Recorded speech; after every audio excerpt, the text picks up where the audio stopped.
किसी में भूत प्रेत की छाया पड़ गई है, कोई सिर घुमा रहा है, किसी में कोई बोल रहा है, किसी घर में खून आ रहा है, फिर ये कैसे होता है? ये किताब है और बस में बेच देते थे और उसमें बोलते होंगे कि ये अंधविश्वास और ये तमाम चीजें। बिल्कुल सब कुछ बोलते हैं कि अगर किसी के घर में ऐसा होता है, समाज में कहीं भी होता है, वो हमें मिले, हम उसे फ्री में सॉल्व करके देंगे। भूत का नाम लेते ही सारी बस एकदम चौकन्नी हो जाती कि भूतों की बात हो रही है बस में।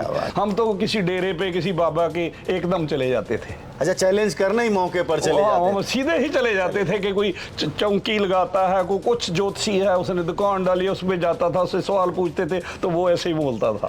पंजाब में तर्कशील आंदोलन के प्रधान, पंजाब तर्कशील सोसाइटी के प्रधान से हमारी मुलाकात हो रही है। आइए हम उनसे जानते हैं कि तर्कशीलता का यह आंदोलन कैसे शुरू हुआ, शुरुआत किन लोगों ने की और किस तरह आगे बढ़ा।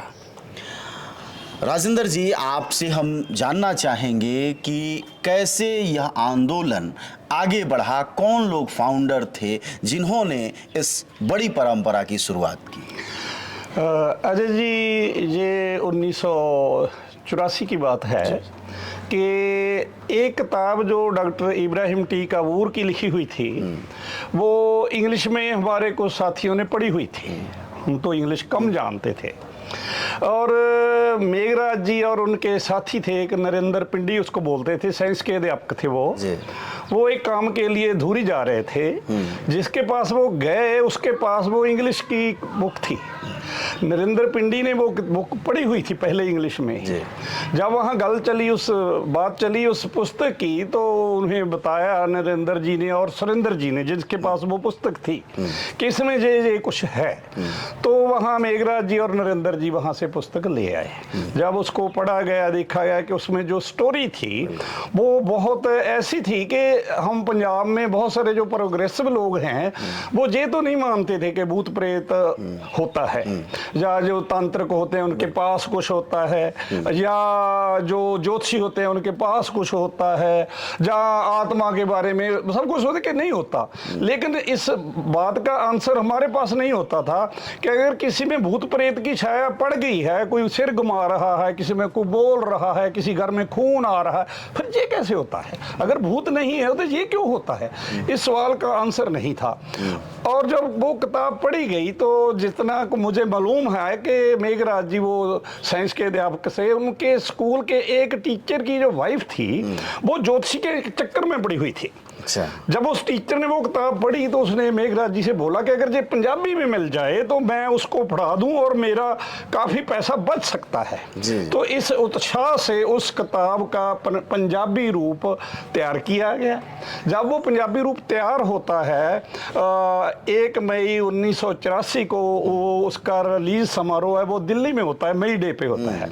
तो मैं भी उस समय दिल्ली में था। वो किताब हमें मिली तो लगा कि हमें तो बहुत कुछ मिल गया है, पूरे समाज के लिए वो आंसर मिल गया जो अब तक हमारे पास नहीं था। तो उस किताब को पढ़ने के बाद 1 हफ्ता बाद मैं भी इस सोसाइटी से जुड़ गया। पूरी नंबरिंग जब हम करते हैं तो मेरा 12वां नंबर था सीरियल नंबर में मेंबरशिप लेने का। और इसके जो और साथी थे जिसका उस किताब को अनुवाद करने में प्रमुख रोल था, वो सरजीत तलवार जी थे। वो मार्कफेड में जॉब करते थे, वो एक्स्ट्रा इंटेलिजेंट पर्सन थे। बाद में तो चलो बातें समाज में चलता रहता है, वो ज्यादा देर काम नहीं कर पाए, लेकिन वो बौद्धिक लेवल पे वो हायर लेवल के थे। तो किताब उन्होंने, इसके साथ नरेंद्र पिंडी पहले आ गया था, एक तेजेंद्र शहरी के नाम का टीचर था, वो शास्त्री थे। उन्होंने अनुवाद में भी भूमिका निभाई और वो पहले मेंबर हैं, मुझसे पहले वो मेंबर थे। सो ऐसे ही हरदीप हंडिया थे, हरदीप सिंह तलेवाड़ थे, एक अनुराग अरोही जी होते थे, वो मेघराज जी के कजन थे, वो बाद में प्रमोट होकर बड़ी पोस्ट में बैंक में बॉम्बे में चले गए थे। बहुत अच्छी टीम थी और ज्यादा टीम थी जो हमारी वो टीचिंग डिपार्टमेंट की थी। सो बस उस दिन से तो वैसे ऐसा मान लो कि पीछे मुड़ के नहीं देखा। मुझे आज भी वो बात याद है कि जब वो पहले किताब छपी तो मेरी जॉब जहाँ से 100 किलोमीटर दूर थी। जब मैं जॉब पे जाता, एज की वजह से भी 24 का था मैं, जाता तो मैं बस में, जैसे हाकर सामान बेचते हैं, मैं बस में बोल देता और कम से कम 10 किताब उस बस में लग जाती और मुझे ये भी खुशी मिलती कि उस किताब में जो थोड़ा बहुत मार्जिन होता था 1 रुपए का, तो मुझे कभी कभी ये भी लगता कि मेरा तो आने जाने का किराया भी मिल जाता था।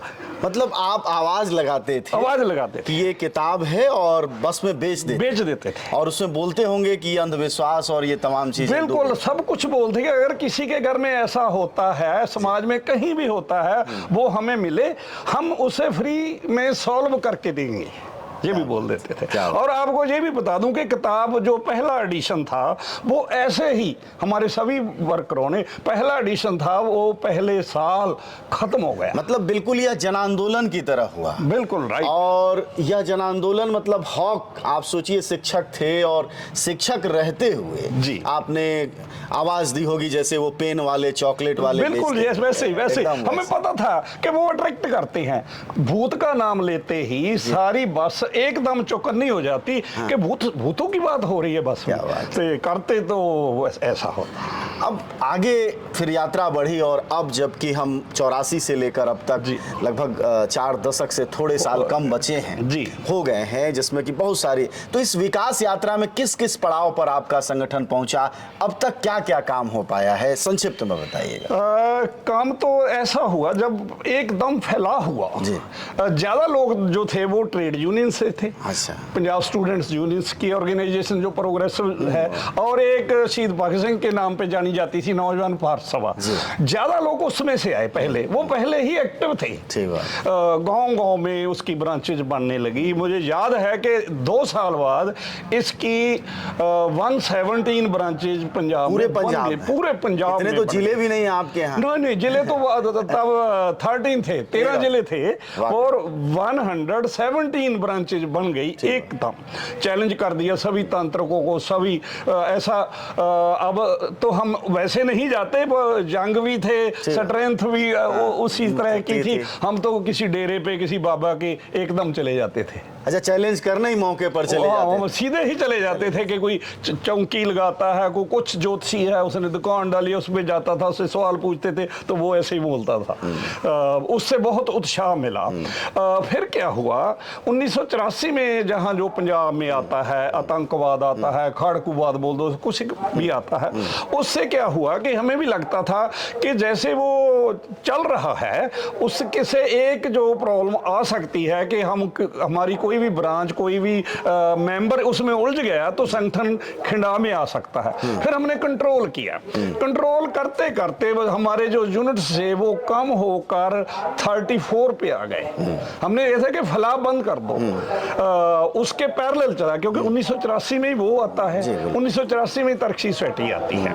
सो उसके पैरेलल चला और कहीं ऐसी कोई बड़ी मुसीबत नहीं आई, तो वो चलता रहा आगे आगे चलते। फिर हमने जो मेन काम था जिसने हम समाज ने हमें अप्रूव किया, एक तो ये था कि जो लोग जादू मंत्र से अट्रैक्ट थे उनको हमने वो जादू की आइटम तैयार की। पहले मुझे आज भी याद है, जैसे जादूगर मदारी आता है, एक गांव में आता है, वो चौक में अपनी वो बगली रखकर चौक में डुगडुगी बांसुरी बजाकर इकट्ठ करता है। हम भी वही करते थे। एक हमारे दोस्त है अजमेर अलकड़ा, उसको बांसुरी है जो बड़ी अच्छी बजानी है, वो डुगडुगी बहुत अच्छी वो बजाता, लोग इकट्ठे हो जाते थे और वो आइटम करता, वही आइटम जो मदारी करते, मुंह में से गोला निकालना, खाली टोकरी दिखा के उसमें बहुत सारा सामान निकालना, ऐसे आइटम करते और लोगों को बताते कि भाई ये हम भी करते हैं, आप सभी सीख सकते हैं। तो लोगों में एक तो ये बात। दूसरा जो हमने दिया कि जिस भी समाज के किसी भी परिवार को कोई भूत प्रेत परेशान करता हो, कितनी देर से हो, कितना ज्यादा करता हो, हम गारंटी से उसको ट्रीट करते हैं मनोविज्ञान के तौर पे। और बहुत बड़े बड़े केस आए, ऐसे भी आए जिनको डॉक्टरों ने दवाई बूटी पे थे, जहाँ परिवार ने उसको लगा कि कोई इलाज नहीं, संगल लगा, सभी केस को हल किया। लगता था कि इस बात से समाज ने हमको स्वीकार कर लिया। बेशक उनको ये तो लगता था जे आत्मा को, परमात्मा को किसी को नहीं मानते, लेकिन जो करते हैं वो गारंटी से करते हैं और उसका कोई किसी के पास जवाब नहीं है इनकी मतलब इसका एक भरोसा कायम हुआ आप लोग? बिल्कुल। और ये फिर जन आंदोलन में पूरी तर्कशीलता बदल गई पूरे पंजाब में। जी सर, एक सवाल आपकी ही बात से निकला। जी। वो ये कि 24 साल में आप जुड़े, जी। बिल्कुल युवा थे। अब जब आप करीब उम्र के 64, 65, 62 के उम्र में हैं, जब आप मुड़ते हैं और इस उम्र में हैं, तो क्या नौजवान आपकी संस्था के साथ जुड़ रहे हैं जिस उम्र में आप जुड़े? क्या उनकी संख्या बढ़ रही है या वो किसी और दिशा में है? क्योंकि स्थितियां तो कुछ ऐसी ही दिखाई दे रही हैं। जी, देखो ऐसा हुआ कि आज से 20 साल पहले से जो सरकारी जॉब्स है वो कम हो गई है, किसी वजह से प्राइवेटेशन आ गया, लिबरलाइजेशन हुआ। क्योंकि जब किसी वॉलंटरी ऑर्गेनाइजेशन में काम करना है तो थोड़ा आमदन के साधन हैं जो होने चाहिए, उसकी वजह से कम हुआ कि घर के गुजारे के लिए ज़्यादा लेबर करनी पड़ती है, काम में जाना पड़ता है, कम पैसा मिलता है, निगाहें भी ज़्यादा रहती हैं, निगाहें भी ज़्यादा रहती। सो उसलिए थोड़ा थोड़ा कम होने लगा 20 साल पहले। और 10 साल पहले क्या हुआ, जैसे आपको आप पंजाब में तो आप ये है कि हमारी जो गली है, पड़ोस है, एक एक गली में से कम 4-5 स्टूडेंट्स वो बाहर चले गए हैं। वो गए तो स्टडी के बहाने हैं, लेकिन वापस कोई नहीं आएगा। हम ये चाहते हैं कि सोचते हैं कि वो स्टूडेंट हैं जो पढ़ाई में भी अच्छे हैं, जिनकी घर के हालात भी अच्छे हैं, जिन्होंने इस संगठन में या इस जैसे और संगठनों में भागीदारी देनी थी, वो तो चले गए हैं। और रही बात अगली, जो जुड़ते हैं, हमारी जो तर्कशील पत्रिका है 13-14 हजार में छपती है, पंजाबी की, हिंदी की छपती है 2000 की गिनती में, वो उनसे जुड़ते हैं, पढ़ते हैं, लेकिन संगठन में आकर काम करना, टाइम देना, ये बात ज़्यादा नहीं है। हमारे तर्कशील संगठन की बात नहीं है, जो भी वॉलंटियर संगठन हैं पंजाब में, अब वो इस संगठन में सभी हैं। मतलब वो जो जुनून और जज्बा आपके 24 साल में बस में दिखता था, वो अब इस पीढ़ी के नौजवानों में उस तरह का नहीं दिख रहा। जी नहीं है। अब तो पीढ़ी में जो ऐसा मान ले कि पंजाब की तो हालात ये बन गए हैं, अगर किसी को ये पूछो ना, सवाल करें कि आपने कौन सी पढ़ाई करनी है, उसको आईलेट्स के बिना पता ही नहीं है कुछ। आईलेट्स करने चाहिए, कोई पढ़ाई भी नहीं है, एक लैंग्वेज टेस्ट है, बस वो करना है और जाना है विदेश। पूरे सिस्टम ने जानी ऐसा बना दिया है कि जहाँ के युवा के लिए पंजाब में खास करके, इंडिया में कुछ नहीं है। पहले की तो सरकार भी ये कहती थी कि हम, अमरिंदर सिंह की, हम तो आईलेट्स फ्री में करवा देंगे, निकल जाओ जहां से, चले जाओ जहां, क्योंकि वो ही दिमाग है। अगर यहाँ रहते हैं तो सरकार को सवाल करेंगे। एक सवाल और आपसे कि आपके यहाँ मूवमेंट बना जी, 137 तक संगठन बने, फिर वो 34 हुए, आज भी चल रहा है, पूरा स्ट्रक्चर है, सम्मेलन होते हैं, कार्यकर्ता हैं, आप लोग चैलेंज करते हैं जी। आप भी उत्तर भारत के ही हिस्से में आते हैं, आपके आगे दिल्ली है, दिल्ली के आगे उत्तर प्रदेश है, इधर बिहार है, मध्य प्रदेश है। इन इलाकों में उस तरह का मूवमेंट नहीं खड़ा हो पाया। आपको अनुभव से क्या लगता है, क्या कमी रह गई होगी, संक्षिप्त में बताइएगा। एक तो मैं बता दूं कि अब पंजाब में हमारे 80 से यूनिट्स काम करते हैं, बड़े एक्टिवली काम करते हैं। मुझे लगता है कि अब जैसे पंजाब के इकोनॉमिक सोर्सेज कम पड़ गए हैं, जहाँ कम सैलरी वाले हो गए हैं प्राइवेटेशन के लिए, जो दूसरी स्टेट्स है उनमें पहले से ही कमाई के जो साधन थे वो कम थे। जब वो साधन कम थे तो लोगों में अंधविश्वास भी बढ़ेगा और उनको जो वॉलंटरी काम करने के लिए समय चाहिए वो भी कम मिलेगा। तीसरा मुझे लगता है कि जो अंधविश्वास का लेवल है वो भी एजुकेशन पंजाब से उत्तर के जो सूबे हैं, उत्तर पूर्व के, उनमें कम है। साउथ में है, अच्छी एजुकेशन है, वो भी कम है। इसकी वजह से भी मुझे लगता है जो उत्तर पूर्व की है, जो दूसरे भी कह लो कि पश्चिम के राजस्थान वगैरह, वहाँ भी जो इस तरह की ऑर्गेनाइजेशन है वो उसे संगठित रूप में नहीं आ सकी। वैसे हर स्टेट में थोड़ा थोड़ा छोटा छोटा काम तो चल रहा है। एक अगर पूर्वोत्तर की बात छोड़ दें तो ये सारे राज्य जो है हिंदी बोलने वाले हैं, जहाँ की तर्कशीलता का मूवमेंट नहीं आगे बढ़ पाया, नहीं बढ़ पाया। जबकि साउथ में है, तमिलनाडु में है, आंध्र में है, केरल में बहुत बड़ा है, महाराष्ट्र में है, और ये सब गैर हिंदी भाषी हैं। आपका पंजाब भी गैर हिंदी भाषी है। खैर, ये भाषा का क्या चक्कर होगा इसे हम लोग समझेंगे किसी भाषाविद से कि भाषा में ऐसी क्या परेशानी है कि हिंदी समाज में तर्कशीलता की वो पैठ नहीं है।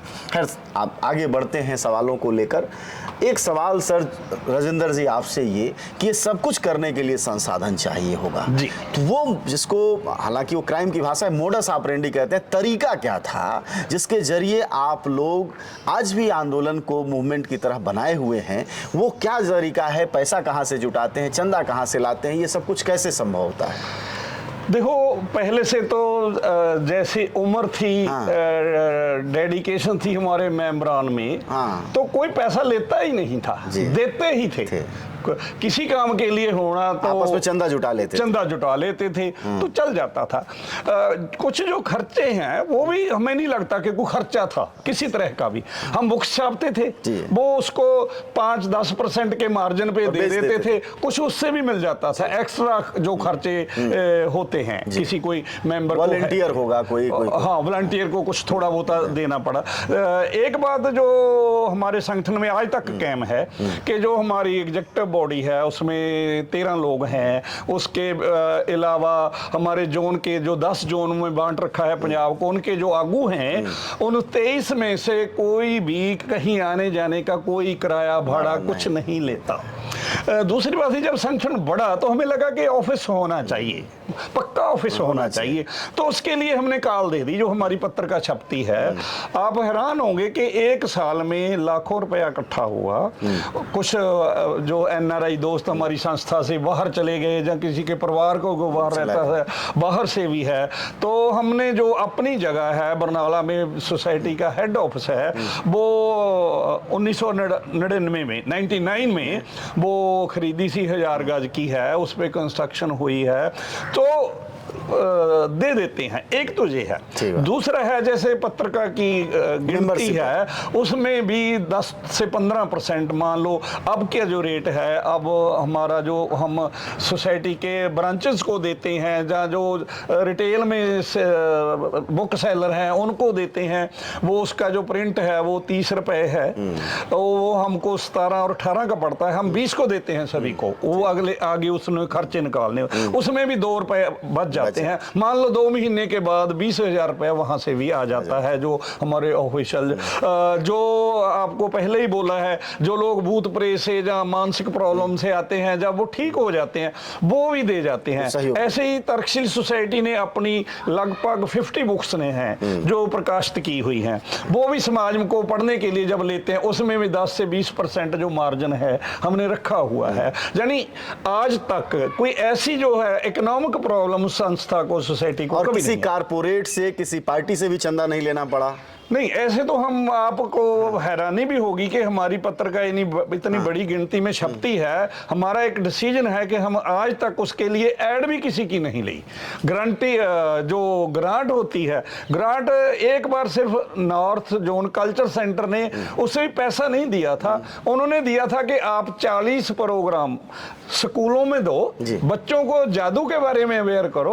उन्होंने हमें 20,000 रुपया दिया था एक प्रोग्राम का, 500 वो किया है। उसके बिना तो जो है वो सारा वॉलंटरी ही होता है। अब जो आप देखकर आए हैं हेड ऑफिस में, ये अगर हम समझें कि आपकी संस्था कारपोरेट से भी चंदा नहीं लेती, जी नहीं, किसी पार्टी से भी नहीं लेती, जी नहीं, और आपस में सहयोग, और दूसरा कि आप कह रहे हैं बहुत ज्यादा खर्चा नहीं है, नहीं। तो इसका तरीका यह है कि अगर देश में कोई भी इस तरह का मूवमेंट राज्य शुरू करना चाहता है, तो थोड़ा तो आपने बात में ये कहा कि थोड़े सक्षम लोगों को जोड़ा जाना चाहिए, राइट, जो कि, और जो आपके वॉलंटियर्स हैं, जैसे कहीं आने जाने का खर्च नहीं लेते, कोई इस तरह नहीं करते, तो इस तरह से वो अपने राज्य में संगठन बना सकते हैं, चला सकते हैं। बिल्कुल। देखो, एक बात मैं बता दूंगा, हमारे इंडिया में ऐसे सक्षम लोग बैठे हैं, बहुत बैठे। कोई एम्प्लॉय है, किसी के पास रिटायर्ड अधिकारी हैं, और उनकी विचारधारा भी प्रोग्रेसिव है जी। लेकिन मुझे अफसोस होता है कभी कभी कि वो विचारधारा तो है, उसके लिए आर्थिक समर्पण कम है।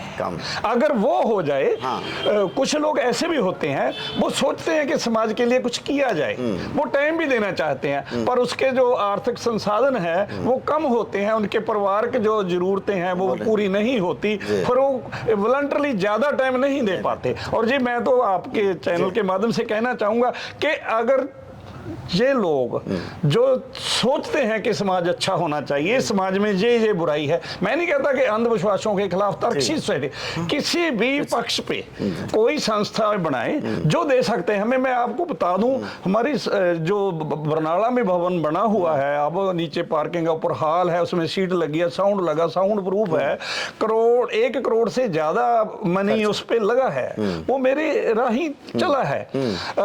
वो सक्षम लोगों ने दिया है, मतलब एक काल पे दे दिया है, लाखों रुपए दिए हैं। जो मैं आपको बोला हूं कि हमारे एग्जीक्यूटिव बॉडी है, उनमें से भी, जहाँ एक हमारे जर्नैल क्रांति जी हैं, रिटायर्ड टीचर हैं, वो मोहाली में रहते हैं, कम से कम 10 लाख रुपए उसने अपनी पॉकेट से और अपनी दोस्तों के सर्कल से दे दिए। अगर सारे भारत में ऐसे लोग हैं तो मुझे नहीं लगता कि फाइनेंशियल प्रॉब्लम आ सकती है किसी संस्था। असल चीज साहस का है, असल चीज मूड बनाने का है। शुक्रिया आपका बातचीत के लिए। हम बातचीत कर रहे थे राजेंद्र भदौड़ से, और वह पंजाब तर्कशील सोसाइटी के प्रधान हैं, यानी अध्यक्ष हैं, और उन्होंने बहुत बारीकी से एक एक चीज़ें बताई हैं। अब सवाल यह है कि देश के दूसरे राज्य जहां अंधविश्वास हैं, इस तरह घटनाएं हैं, सांप्रदायिकता बढ़ रही है, सरकार अंधविश्वास और मूढ़ता को, यानी मूर्खता को खुद बढ़ावा दे रही है, ऐसे में आज बड़ी चुनौती है कि कैसे समाज को तर्कशील और वैज्ञानिक सोच का बनाया जाए। और जाहिर तौर पर इसमें राजेंद्र जी की बातचीत, पूरे आंदोलन की 1984 से अब तक की यात्रा आप सबके लिए एक, कहते हैं, टॉनिक साबित होगी, जिससे आप समझ पाएं कि कोई पूंजीपति नहीं चाहिए इन आंदोलनों को चलाने के लिए, कोई कारपोरेट नहीं चाहिए, बल्कि थोड़ा साहस, थोड़ी हिम्मत और थोड़ा जुनून चाहिए, जो उस 24 साल की उम्र में राजेंद्र जी की बसों में दिखाई दे रही थी। शुक्रिया।